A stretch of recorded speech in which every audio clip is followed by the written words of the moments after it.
Como decía,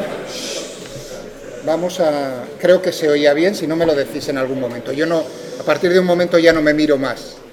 ¿De acuerdo? Se escuchaba bastante bien. Sí. Otros años tenía problemas con eso. Bueno, estuve tocando y parece que lo he arreglado. Estábamos con el movimiento curvilíneo. Aquí en el movimiento circular. Y nos preguntábamos... No he puesto, por cierto, no he puesto movimiento circular uniforme. Yo no he dicho nada de que sea uniforme, solamente que era circular. Y nos preguntábamos cómo era la aceleración. Para eso estábamos utilizando... En principio colocábamos un sistema de ejes cartesianos, ¿no? Estábamos en el plano XY, tenemos nuestra partícula por aquí y utilizábamos también, para intentar entenderlo, las coordenadas polares. ¿Utilicé tita o phi? Tita, ¿no? Vamos así. Tita. Estaba moviendo en ese sentido. Entonces tenemos una relación entre las coordenadas cartesianas y polares, que era la siguiente. Si teníamos aquí la coordenada x, pues teníamos que x, vamos a poner la dependencia temporal, x del tiempo, teníamos r, al ser un movimiento circular, de radio r constante, coseno de tita, que dependía del tiempo. Y que depende del tiempo, r, seno de tita, que depende del tiempo. Entonces, para llegar a la aceleración necesitamos la velocidad. Lo primero, derivar una vez.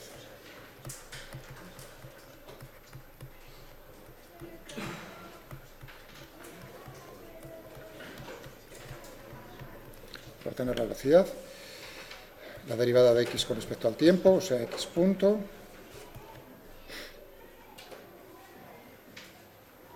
No dije nada acerca del punto el otro día, ¿no? ¿O sí?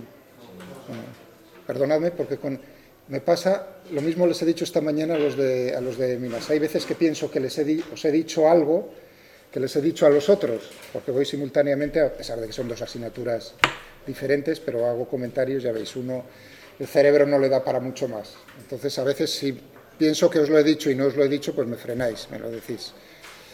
Entonces, no, lo del punto es una notación que tiene su origen histórico en Newton. Entonces, tanto Newton desarrolló el cálculo, lo que sí os comenté el otro día, ¿no? Como en su libro, en su obra fundamental, os dije que ahí no utilizaba directamente lo que es el cálculo, las derivadas y las integrales, sino que las explicaciones que hacía eran geométricas, pero eso no quita que en el fondo, por detrás, ya estuviese desarrollando el cálculo. Era una explicación para que lo entendiese la gente, así para entender. Bueno, Newton utilizaba esta notación para las derivadas, o sea, cuando desarrolló las derivadas utilizaba puntos. Eso, históricamente recibía un nombre, ¿os lo han comentado alguna vez en matemáticas? Fluxión, ¿os suena? Bueno, pues la fluxión para Newton, o sea, utilizaba palabras, claro. Leibniz, que lo desarrolló paralelamente a Newton, digamos que eran como contrincantes, sobre todo así se lo tomó Newton personalmente, o sea, él quería quedar como la persona que desarrolló el cálculo por delante de Leibniz. O sea, fijaos cómo se las gastaba aquí el amigo, tenía un carácter un poco duro. Bueno, pues esta es la que utilizaba Newton y que se utiliza en física mucho cuando, digamos, estamos derivando frente al tiempo, con respecto al tiempo, o sea que se sigue utilizando mucho. Y esta es la notación que, bueno, conocéis todos y que se utiliza normalmente, y esa es, el origen histórico es la de Leibniz. O sea que uno y otro escribían de diferente forma, siendo lo mismo en el fondo. O sea que no os extrañe, por eso lo he puesto yo aquí. Si bien hay que tener un poco de cuidado, más adelante os lo diré cuándo se suele utilizar, en qué tipo de sistema de referencia. Ahora simplemente decir que son derivadas respecto al tiempo. Como aquí tengo el tiempo, pues teníamos aquí menos r por el seno de tita, ¿de acuerdo? Y esto lo podríamos poner, incluso utilizar aquí el punto, ¿no? por el seno de tita, y esto habíamos dicho que la derivada de tita con respecto al tiempo era la velocidad angular, que se utilizaba omega seno de tita. Eso lo había puesto el día pasado, si no me equivoco. Y punto. ¿No? Tenemos aquí R, la derivada de tita con respecto al tiempo, por el coseno de tita, más R tita punto, coseno de tita, o sea, más R omega coseno de tita. Bueno, estas son las componentes Vx, coordenadas cartesianas Vx y Vi de la velocidad. ¿Estamos de acuerdo? Si nos preguntamos, por cierto, cuál es el módulo de la velocidad, por ejemplo,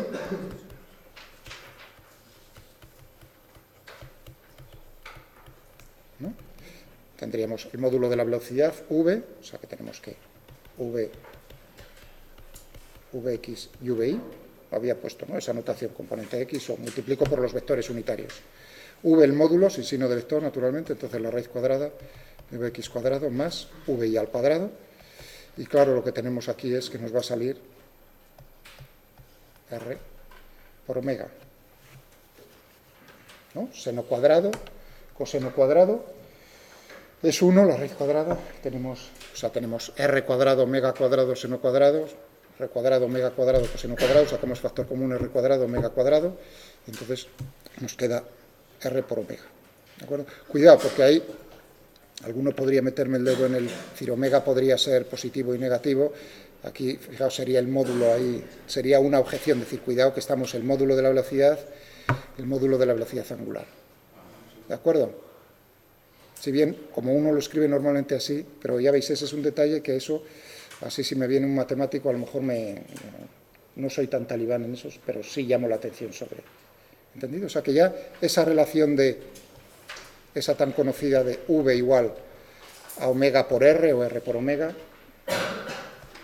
no cae del cielo, sino que la tenemos ahí directamente. ¿Cómo sería, por cierto, un vector, las componentes de un vector unitario radial? El otro día estábamos hablando de un vector unitario centrípeto, ¿no?, y un vector unitario tangencial. ¿Recordáis que utilizaba una notación? A ver si no soy muy chapuzas, yo utilizo una notación constante o lo más uniforme posible a lo largo del curso. UC, UT. Vectores unitarios. Unitarios en las direcciones esas eran ejes intrínsecos, lo que había dicho. Intrínsecos al movimiento. Bueno, ¿cuáles serían entonces las componentes de esos vectores unitarios, las componentes cartesianas de esos vectores unitarios, el centrípeto y el tangencial?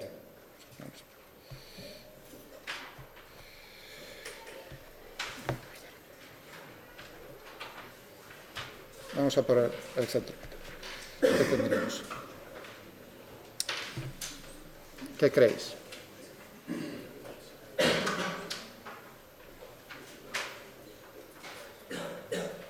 ¿Qué componentes creéis que tiene aquí cartesianos? O sea, el radial y le cambio de signo, y tiene que tener módulo unidad, ¿no? Entonces esto lo podría hacer simplemente como menos R, tal como por el módulo de R. El otro día esto se apoya en la otra grabación, no puse R, pero el otro día sí. ¿Entendido? El vector de posición, e hice una objeción, un aviso. Cuidado cómo había colocado el sistema de referencia, de tal manera que su origen era el centro de la circunferencia, si no había un pequeño problema en la notación, que hay que tener mucho cuidado, andar con pies de plomo, en eso. Vale, si hago esto, entonces, ¿qué me va a quedar para las componentes? Menos coseno, menos seno, ¿no? ¿No estamos de acuerdo? ¿Tiene módulo unidad? Sí, evidentemente tiene módulo unidad. Y ahora, ¿qué ocurre que está, digamos, liquidado? Lo voy a necesitar.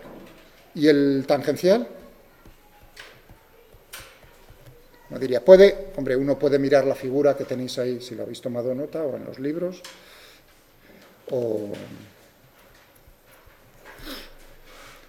y fijarse geométricamente a ver cómo sería Un vector se puede sacar bastante rápido, mirando la figura que acabáis de ver.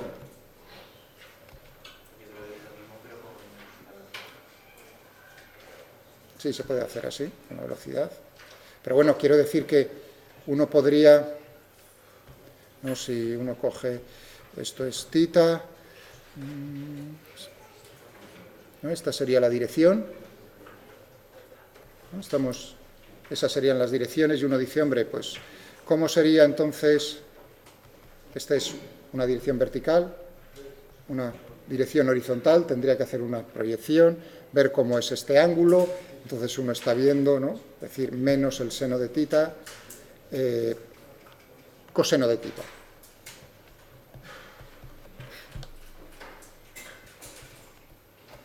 He dicho menos seno de θ, coseno de θ, ¿no? Eso sería, digamos, mirando la figura. La he vuelto a dibujar y no habría problema, pero vuestro compañero ahí ha dicho muy bien, claro, si lo que estoy buscando es en la dirección intrínseca tangencial y eso viene dado por el vector velocidad, pues simplemente, exactamente, y muy bien dicho, pues lo que ha dicho. Digo, pues cojo el vector velocidad, lo divido por su módulo y nos queda, efectivamente, pues lo mismo.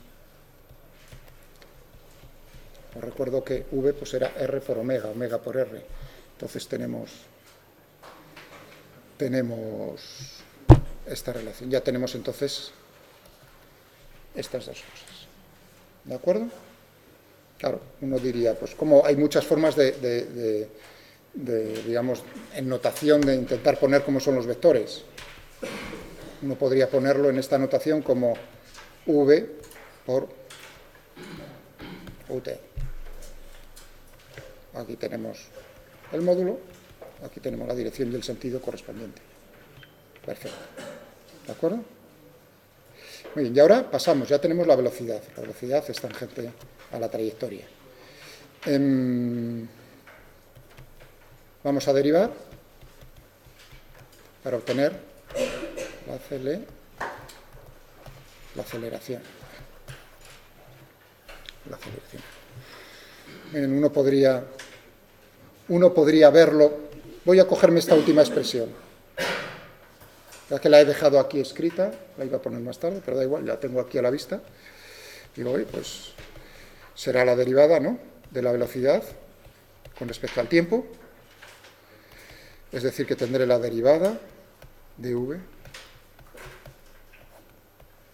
con respecto al tiempo, es decir, esto es un producto, si es un escalar por un vector, pero se deriva de la misma manera, es decir, que la derivada de v con respecto a t por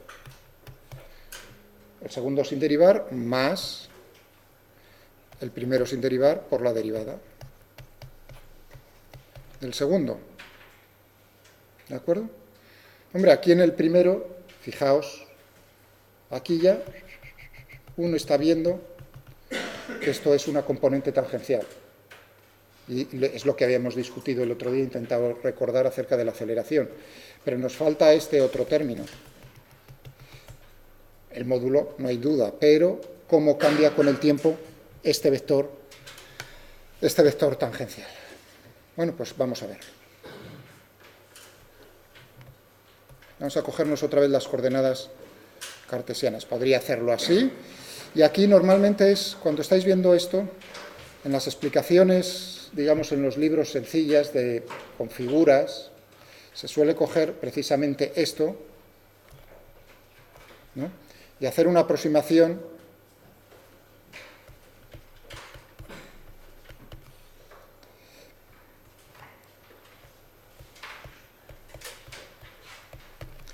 evaluar para un intervalo de tiempo finito, ¿no?, abrirlo un poco y ver en ese triángulo que nos queda cuál es el resultado de este vector, con figuras, de manera geométrica. Pero yo ya os dije que no es ese mi objetivo, sino hacerlo puro y duro con el cálculo. Muy bien, teníamos Vx, y Vx era menos R omega por el seno, ¿no?, por el seno de θ, y Vi, R omega por el coseno de θ. Bien, derivemos la componente X. mi Vx con respecto al tiempo. ¿Qué vamos a tener aquí? ¿Dónde tenemos las dependencias temporales?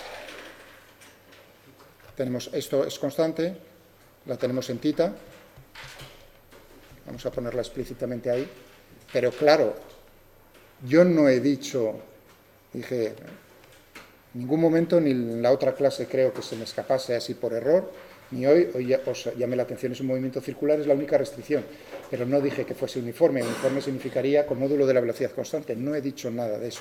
Por lo tanto, aquí también tenemos una dependencia temporal. Eso sería, en general, la única restricción es en la forma de la trayectoria, pero no como de rápido estamos haciendo eso. Bien, menos R, vamos a ponernos esto, vamos a ponernos esto.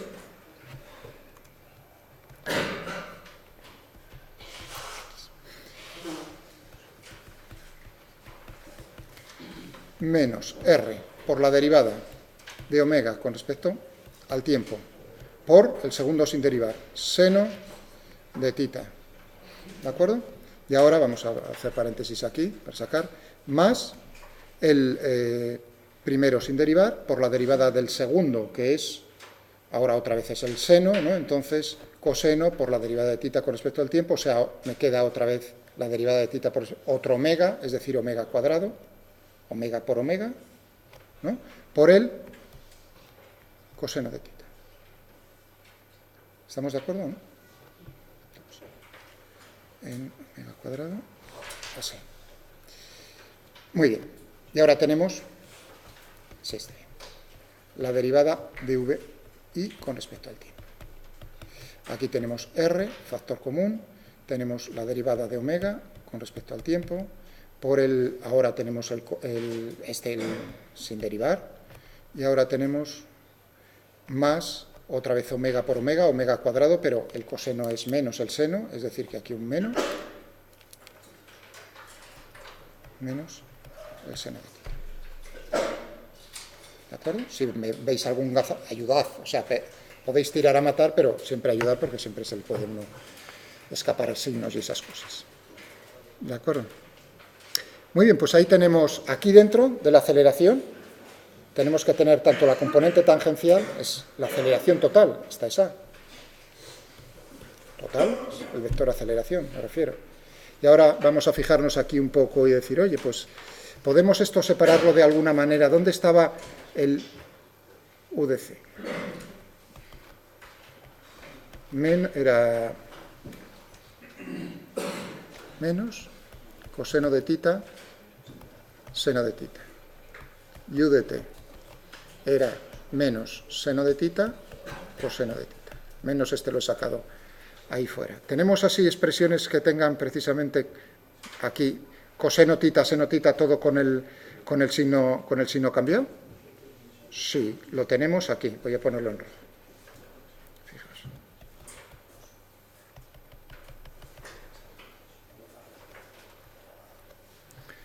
Ahí tenemos nosotros ese término. Y luego tenemos un término, o sea que aquí precisamente esta parte es la correspondiente, va a ser la correspondiente a la aceleración centrípeta. Nos va a dar centrípeta. Y aquí en otro color vamos a ponerlo, aquí tenemos el menos seno más coseno, es decir, que aquí lo que nos va a dar este término va a ser precisamente la aceleración tangencial.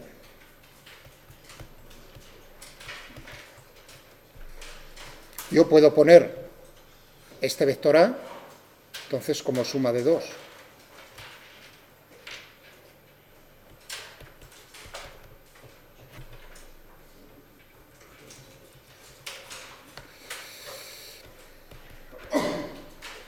Como un vector que llamo A sub t y otro que llamo A sub c. Y el A sub t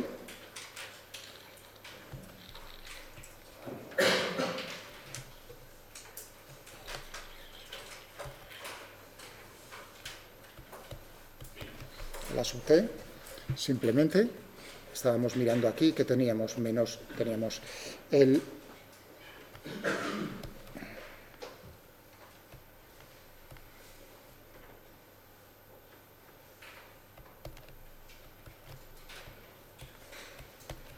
y en la sub c tenemos aquí menos r omega cuadrado, perdón,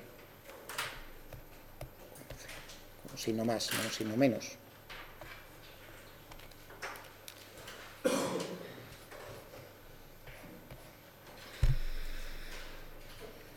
Bien sencillo, simplemente derivando. O sea que he llegado a la conclusión de que la aceleración en un movimiento circular en general la voy a poder poner como suma de dos vectores, uno en la dirección intrínseca tangencial y otro en la dirección centrípeta. ¿De acuerdo? Vamos a ver aquí relaciones. Aquí primero, ¿esto qué es? Estos son los cambios de la velocidad angular con respecto al tiempo. Es decir, que eso es la aceleración angular.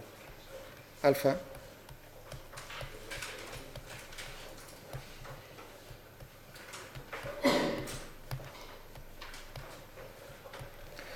unidades por radianes dividido por segundo al cuadrado, naturalmente, y dimensiones, eso sí fue con vosotros, las dimensiones, ¿no? Y las dimensiones, t a la menos 2.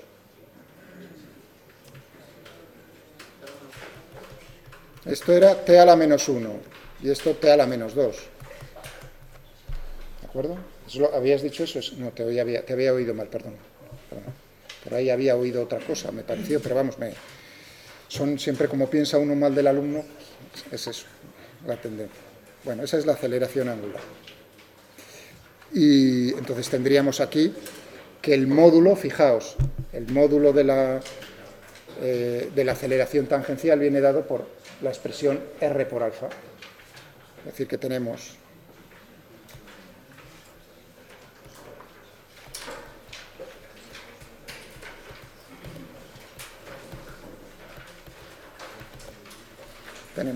dos puntos, teníamos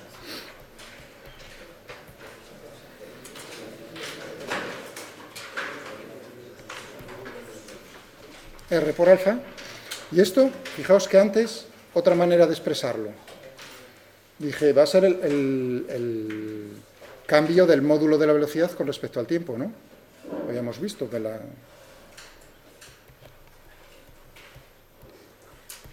esto, digamos, este paso de aquí a aquí, ¿se ve o no se ve? Fijaos que teníamos R por omega, ¿no? Es decir, que si yo derivo esto,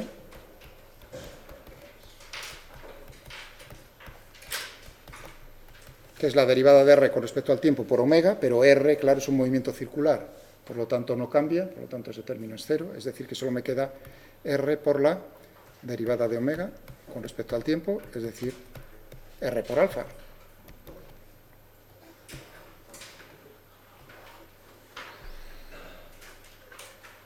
¿De acuerdo? ¿Entendido? Y luego tenemos la aceleración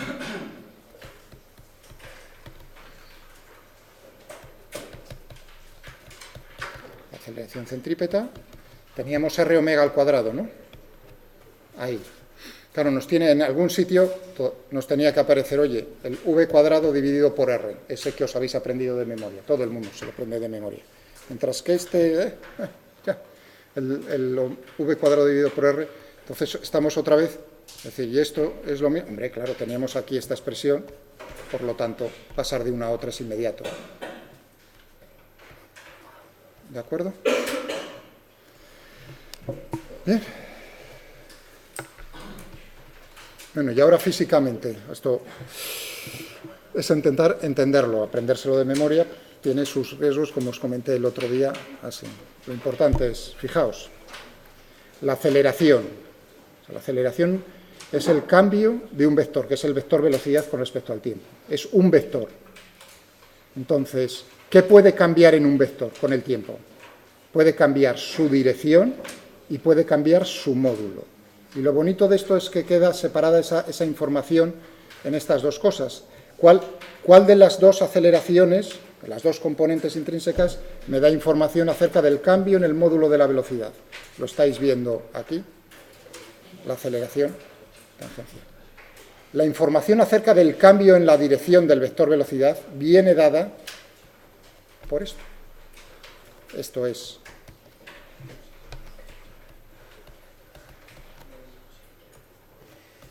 cambio, perdón, no cambios.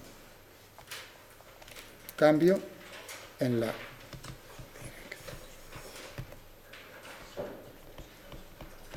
del vector velocidad, y esto es cambio en el módulo del vector velocidad.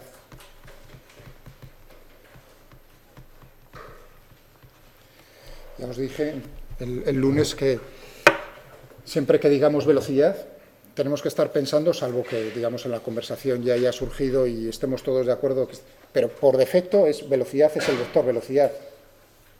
O sea, cuando uno dice la velocidad, en inglés es más fácil, porque como tienen dos palabras, velocity y speed, pues ahí no hay manera de, no tienen esa pega que tenemos nosotros con el idioma.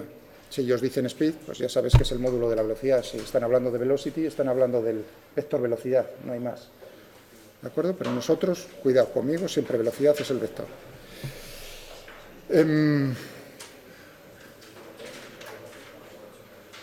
Bueno, esto es para el movimiento circular, pero estábamos con el movimiento curvilíneo. Si no hay ninguna pregunta respecto a esto.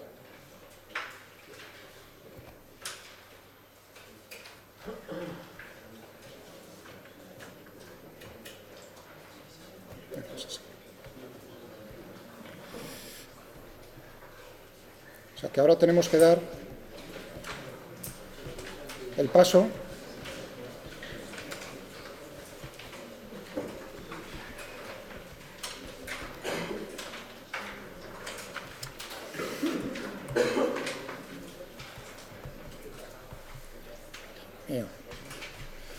es decir, una trayectoria de este tipo irregular, qué tipo de información podemos sacar a partir de un movimiento, porque uno dice el movimiento circular es un movimiento particular, un movimiento curvilíneo puede ser cualquiera, o sea, curvilíneo podríamos tener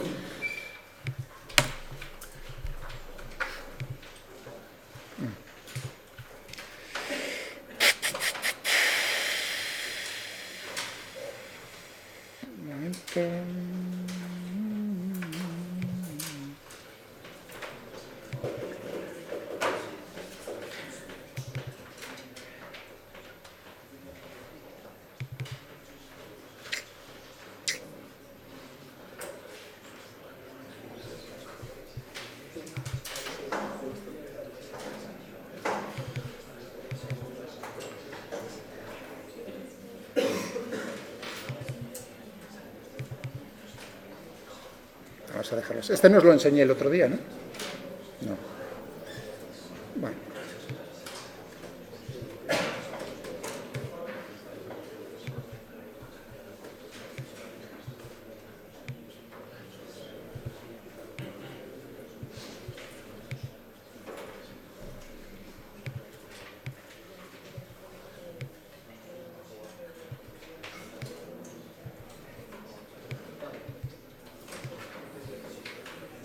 Puedo hacerlo lo curvilíneo que quiera. Esto es si alguien... He quitado la orden en matemática para no... Aunque es bastante corta para hacer esto, no... ¿Sabéis? No tenía nada más. ¿Bueno? Podía hacer eso. Esto es una cosa muy importante para los... Por cierto, esta que estoy dibujando aquí para la industria, para los ingenieros. ¿Esto qué tipo de curva es? No es cualquier curva, si bien yo la utilizo aquí, digamos, para divertirme un rato y mostrar... O sea, primero porque me es cómodo, o sea, ya estoy Estoy un poco cansado, iba a decir, cansado nada más, de dibujar a mano curvas generales.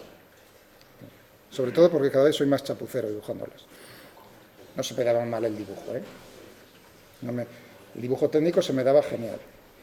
Eso para que me tengáis un poco más respeto. A tinta china, no como ahora, con ordenadores. Eso cuando te temblaba el pulso. Bueno, pero eso es una broma. ¿Qué tipo de curvas son estas? ¿Alguien sabe de ordenadores y esto? ¿Cómo se crean estas curvas generales? Se llaman splines. O Bézier. ¿Suena lo de Bézier? ¿Bézier? ¿O cómo se pronuncia? Porque es franchute y yo eso no. Bézier, ¿no? Bueno, mira, eso. Este viene de un instituto o de algún sitio ¿no? ¿Diste francés o qué? A ver, dímelo otra vez. No, en serio que no me río. Si yo soy un tarugo en idiomas, no hay... Vale, pues como lo ha dicho, esas curvas, las Bézier, o como se pronuncie bien, son un tipo de splines. ¿Y por qué son tan importantes? Pues precisamente se desarrollaron para hacer figuras, digamos, por ejemplo, la carrocería de los coches. ¿De acuerdo? Eso antes de que hubiese ordenadores, ese tipo de curvas, pues había gente podéis buscar en Wikipedia quiénes fueron las personas que se ocuparon ahí de estudiar este tipo que eran varios. Yo lo miré una vez, ya no me acuerdo. ¿De acuerdo? Y todas las carrocerías, todo, o sea, todo lo que está, todo lo que tenemos aquí, digamos, diseñado, está hecho a partir de modelos de curvas de este tipo. ¿Por qué? Tienen todas una descripción matemática, como polinomios. ¿De acuerdo? A trozos, a tramos, son suaves, etcétera, etcétera. Bien, pues nada, aquí tenemos... Ahora estamos en física, vuelvo. Por cierto. El verde, ¿no? Lo tenía que haber quitado, lo del verde. Pero bueno. Iba a decir.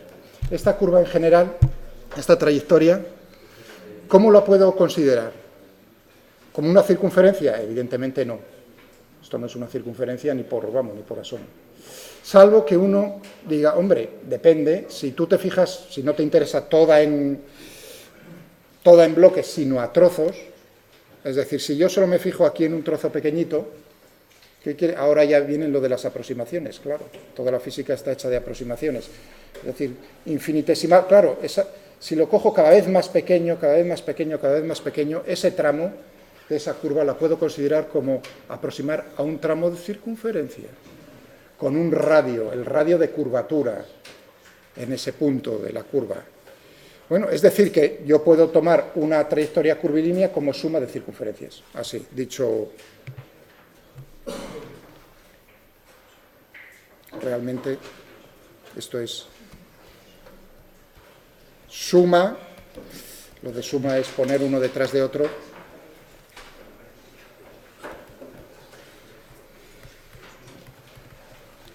De circunferencias, lo único es que cada una tiene su radio determinado, son de circunferencias diferentes, es decir que, por ejemplo, en este punto, evidentemente, ya la he dibujado, en este punto, claro, todo el mundo está pensando, ¿cómo puedo aproximar esto a vamos a hacerlo un poco, sí, chapucero, vamos, no sería eso, sería probablemente más grande, pero yo estoy sustituyendo este tramo en la curva negra por un tramo aquí en la circunferencia. Si es finito, evidentemente hay una diferencia, pero como yo lo estoy tomando infinitesimalmente pequeño, una se va aproximando a la otra todo lo que yo quiera. ¿De acuerdo? Muy bien.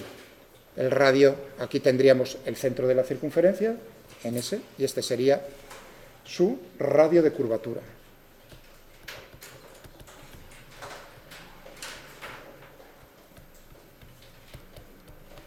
Radio de curvatura. Es decir, que la geometría, esto se le llama geometría diferencial, ¿cierto? La geometría, o sea, la física y la geometría, ya veis cómo tiene que ver. Tendríamos aquí entonces una dirección, aquí hay que tener cuidado.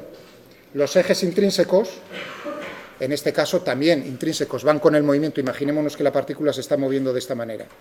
Pues aquí en este punto tendríamos una dirección que sería tangencial de esta manera, una dirección, un eje centrípeto de esta manera, tangencial, centrípeto. En este otro punto tendríamos otra cosa diferente, por ejemplo, por aquí uno que esté muy abierto. Ahí, no me sale.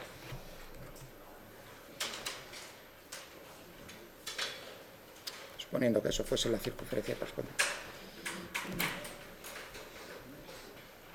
Aquí tendríamos R en este otro punto y tendríamos los ejes correspondientes.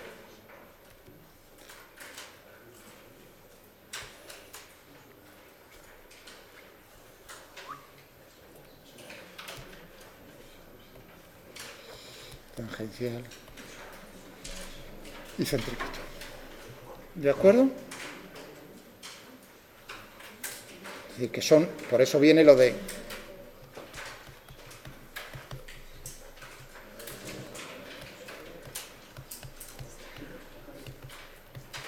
intrínseco. Vamos a cogernos un ejemplo para aplicar esto que acabamos de ver.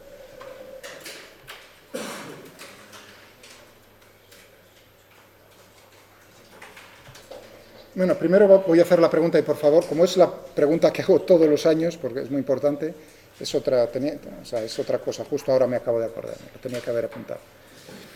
Entonces, por favor, abstenerse, primero dejar un poco de tiempo, vamos a dejar 1 o 2 minutos para pensar lo siguiente. Ya voy a pensar un poco en el tema este, estamos en cinemática, pero bueno, me voy a apoyar un poco ya en Newton, cosa que tenéis que saber, las leyes de Newton. ¿Entendido? Entonces, lo que digo siempre a los alumnos en este momento es, por ejemplo, en una trayectoria como esta. Estáis viendo esto. Yo voy a poner en otro color, ¿dónde está aquí? Las fuerzas que están actuando, es una partícula, no se os olvide, estamos con dinámica de la partícula. La partícula aquí está aquí en el movimiento. Y yo voy a dibujar, por ejemplo, para este punto, aquí, cuando la partícula se encuentra por aquí, ¿cuál es la fuerza neta que está actuando sobre la partícula? El vector fuerza neta, neta o resultante, significa la suma de las fuerzas que están actuando sobre la partícula. Estamos en un sistema de referencia inercial, o sea, son las fuerzas reales, suma de las fuerzas reales, ¿no? Voy a dibujar varias opciones. ¿Estamos de acuerdo? Entonces, una por aquí, otra por aquí, otra por aquí, otra por ahí, otra por ahí, otra por ahí, otra por ahí, otra por ahí. Parece que siempre dibujo 8, ¿no? 1, 2, 3, 4, 5, 6, 7 y 8. Son las que dibujo. ¿De acuerdo? Y ahora, fijaos, lo que acabo de decir. Esos vectores son vectores que en principio sería la fuerza neta, posibilidades. Está actuando. ¿Cuál de esos vectores es posible y cuál no? ¿Cuáles son posibles y cuáles son imposibles? Esa es la pregunta. Pensadlo entre todos. Esta es una cosa que discuto siempre, por eso hay gente aquí que ya está más... Pero si me lo contestan inmediatamente, yo quiero que penséis todos.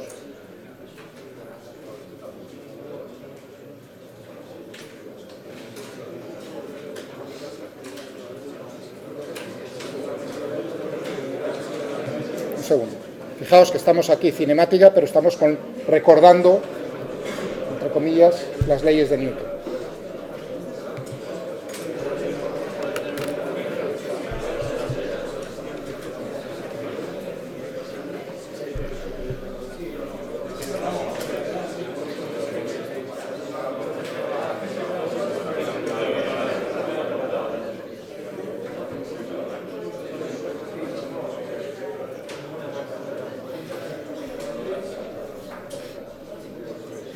Las he enumerado para que ahora vayamos discutiendo, porque si no es la de la izquierda arriba, no sé qué, es un follón. El primer año no lo puse, el tal, ahora los numero para que la discusión sea más clara. El 1 y el 5 son, por si no me preguntáis, son tangenciales a la trayectoria. En ese punto, claro.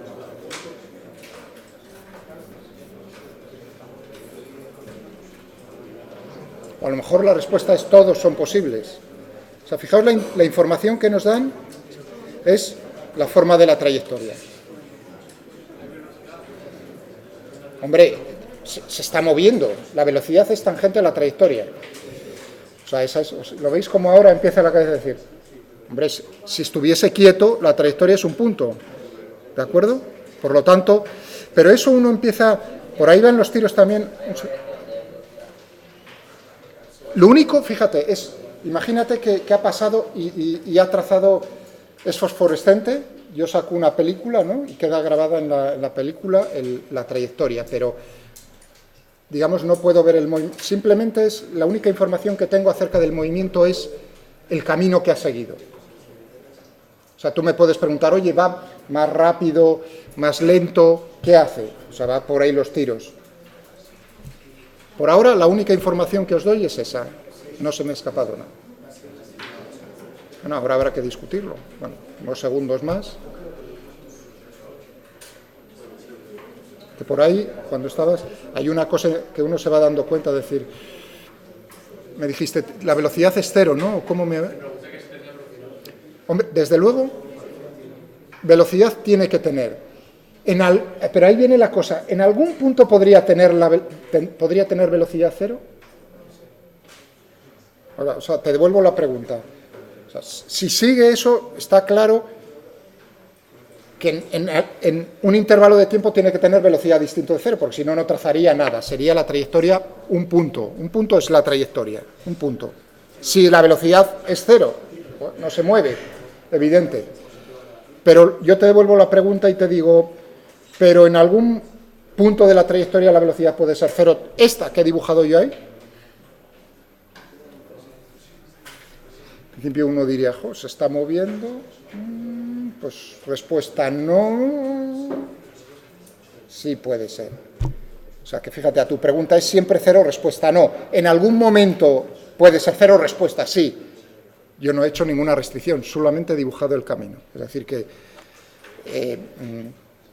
yo puedo ir por aquí, la partícula puede ir por aquí, muy rápido, por ejemplo, imagínate muy rápido, pero va cada vez más lento, ¡pac! Se para en un instante de tiempo.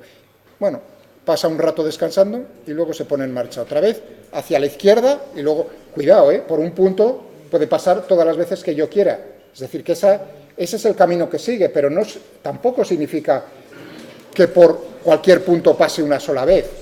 Eso yo no lo he dicho. Puede pasar todas las veces que yo quiera. Va hacia la derecha, pero luego cambia de opinión y vuelve a la izquierda, pero vuelve a la derecha, pero vuelve a la izquierda. Puede hacer 20.000 cosas. Y seguir el mismo camino. O sea, digamos, el camino sobre la película sería exactamente el mismo, no cambia nada. Bueno, y ahora sí vamos a intentar discutir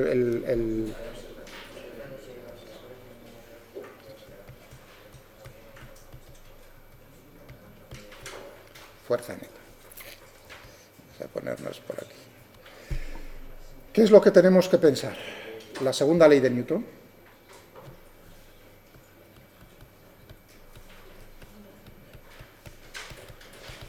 La segunda ley de Newton.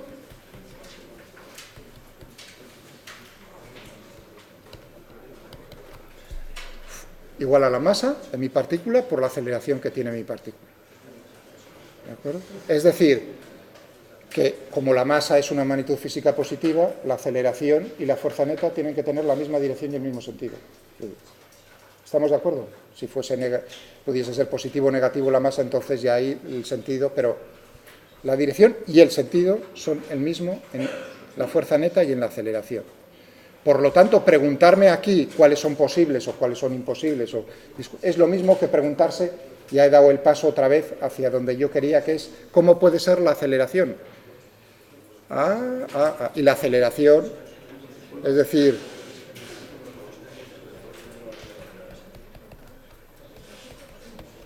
más la aceleración centrípeta. Fijaos, centrípeta, ¿cómo era?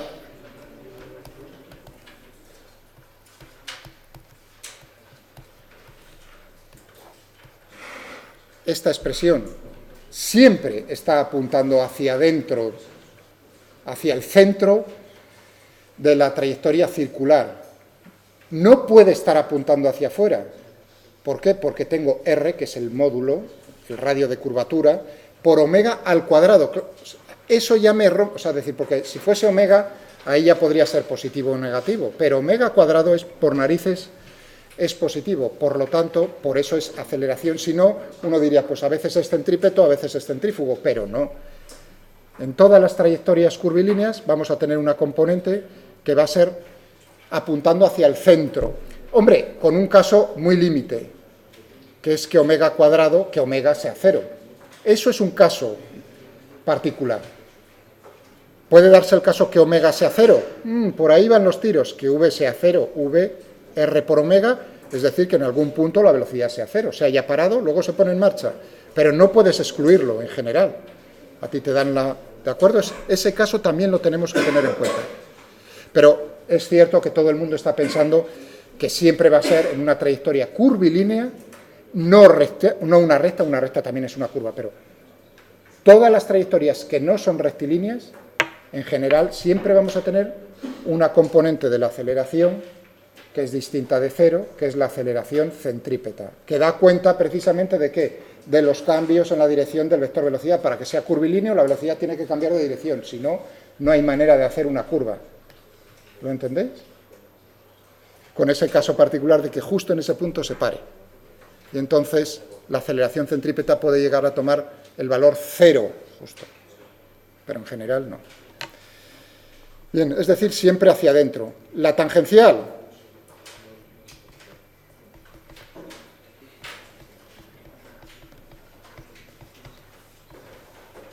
Tiene la dirección tangencial, pero puede tener el sentido de la velocidad o contrario a la velocidad. Tal como he dibujado y propuesto yo el problema, no lo podemos saber. Porque yo solo veo el camino, no sé, fijaos, cómo sería, por ejemplo, en este punto, que tuviésemos una aceleración tangencial apuntando hacia 1. Que la partícula se acercase con velocidad decreciente o se acercase con módulo de la velocidad creciente.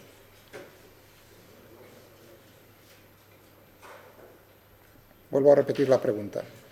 Para tener en este punto una aceleración tangencial que esté apuntando en el sentido del vector 1 que estoy yo poniendo, que dije que era tangencial, ¿no?, a la trayectoria ahí, para que tenga ese sentido, la partícula, si viene de la izquierda, suponiendo que viniese de la izquierda, su módulo de la velocidad es creciente o decreciente, es decir, se está acercando cada vez más rápidamente o decreciente. Fijaos, he dicho, ahora he añadido una cosa, me estoy acercando desde la izquierda. Ya veis que tengo que tener cuidado, me estoy acercando desde la izquierda. Es decir, que la velocidad, digamos que está apuntando hacia 1, en sentido de 1. ¿No? Entonces, para que tenga el sentido de 1, la aceleración tangencial es creciente, cada vez más rápido. Es decir, va por aquí lento, entre comillas, cada vez más rápido, cada vez más rápido, cada vez más rápido. De tal manera que entonces tengamos que esto es precisamente positivo, la derivada de v con respecto a t, porque si no, me estaría cambiando el signo y sería en el sentido de 5, no de 1. ¿Habéis visto lo que se puede discutir simplemente con el dibujo de una curva así en general? Bien. Pero lo de la aceleración centrípeta, volvamos a la centrípeta, o sea, que tenga la aceleración siempre apuntando hacia el centro de la curvatura, me elimina el 4, me elimina el 3 y me elimina el 2. Y uno diría, y de paso me elimina el 1 y me elimina el 5. Pero ahí es donde viene el caso, ese puñetero límite, que es, ¿y qué ocurre si justo me ha acercado al punto y justo se para ahí la velocidad? Entonces tendría aceleración tangencial, solo en ese caso puñeteramente así cogido por, ¿no? Solamente en ese caso tendría en este punto aceleración tangencial distinta de 0 y aceleración centrípeta 0. ¿De acuerdo? Es decir, que el 5 y el 1 sí serían posibles en ese caso particular. Es decir, serían posibles el 1, el 5, el 6, el 7 y el 8. Esos son los que son posibles tal como hemos planteado el problema. Para la aceleración, y por supuesto, conclusión, porque como empezábamos, colando lo de la segunda ley de Newton. Si esas son las únicas aceleraciones posibles, la fuerza neta, lo mismo. ¿De acuerdo? Tenéis que pensarlo. O sea, fijaos que casi sin ninguna fórmula. Sí. ¿En qué caso me podría dar la 5? La 5. Fíjate. Imagínate que me muevo desde porque tengo dos opciones aquí. vengo por la izquierda. Vengo por la izquierda, pero vengo con una velocidad que es cada vez va decreciendo en módulo. Va decreciendo, ¡chac! Se me paró ahí. Entonces, claro, ¿cómo es justo ahí el eje? Justo antes, fíjate, justo antes está todavía en movimiento, es decir, que la dirección tangencial va para la derecha. Pero claro, está decreciendo, por lo tanto te está apuntando en el sentido contrario. Puedes buscar el otro caso, que entonces sería viniendo de la derecha, pero acercándote cada vez más. Ahí, bueno, ahí tendría que pensar, ahí no sería posible, porque tendrías que acercarte cada vez más rápido, lo cual es una contradicción compararse, porque la función tiene que ser continua, no puede tener discontinuidades. Fijaos, la velocidad, lo que acabo de decir en matemáticas, es decir, lo que ha dicho vuestro compañero, y gracias por la pregunta. Y si me acerco por la derecha, claro, entonces el sentido del eje tangencial sería hacia la izquierda, ¿de acuerdo? Claro, entonces este término tendría que ser positivo, creciendo el módulo de la velocidad. Claro, pero yo necesito que justo en ese punto la velocidad del módulo cuando llegue ahí sea cero. Contradicción.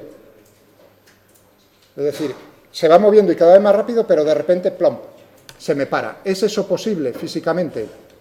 No, matemáticamente no hay ningún problema con funciones con discontinuidades, evidentemente, pero si la velocidad no es continua, eso significa que la aceleración es infinita.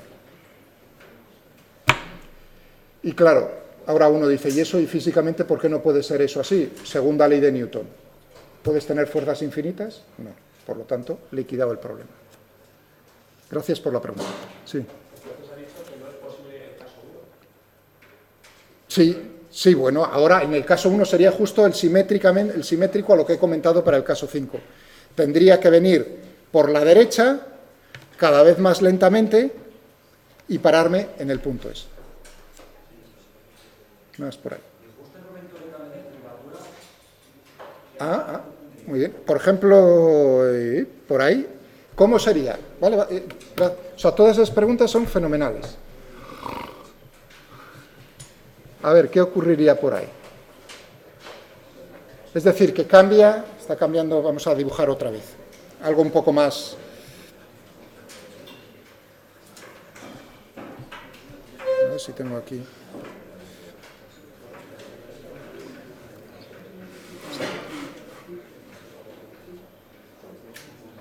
O sea, que por aquí la curvatura va hacia adentro y aquí va hacia afuera. Por aquí... Por esta zona, digamos, es donde está cambiando, ¿no?, la curvatura desde un lado de la curva al otro lado de la curva, lo que estabas preguntando tú, ¿no? Y ahora tu pregunta era en esa zona, ¿qué? Y ahí, por ejemplo, a ver, discutamos ahí justo, supongamos que aquí es el punto. Lo primero, ¿cómo es el radio de curvatura ahí? Infinito. Es una recta. Es, digamos, una trayectoria rectilínea. Una recta, ¿qué curvatura tiene? Infinito. Sí, tiene, es una circunferencia, es una circunferencia. El centro de curvatura está en el infinito, radio infinito, es decir, que también las rectas se pueden estudiar como... Y entonces, una vez que uno dice, anda, ¿cómo en una recta cómo sería el problema? ¿Tendríamos aceleración aquí, aceleración centrípeta? No. Por lo tanto, ahí tendríamos, pero fíjate, el radio infinito, v cuadrado dividido por r. ¿De acuerdo? La aceleración tangencial, por supuesto, podríamos tener, sería la aceleración en ese caso,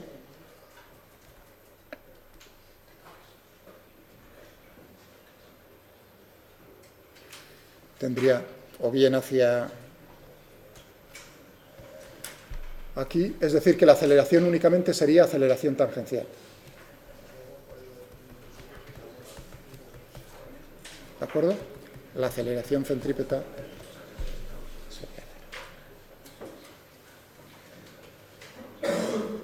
Ahora cogéis la recta y decís, pues yo quiero una trayectoria recta, no solo en ese cambio, sino siempre. Entonces, ¿cómo es la aceleración centrípeta en una trayectoria rectilínea? Cero, naturalmente, solamente tenemos aceleración a lo largo de la velocidad. ¿Más preguntas? ¿Alguna más? Es un problema, a mí me gusta mucho, lo discuto siempre, o sea, ya veis, ¿esto es teoría o son problemas? Es imposible, yo puedo decir esto es teoría. O puedo decir, esto es un problema, es decir, que en física no puedes estar ahí. Ahora vamos a la clase de problemas, ahora vamos a la clase de teoría, eso es indistinguible. Es muy poco razonable, iba a decir.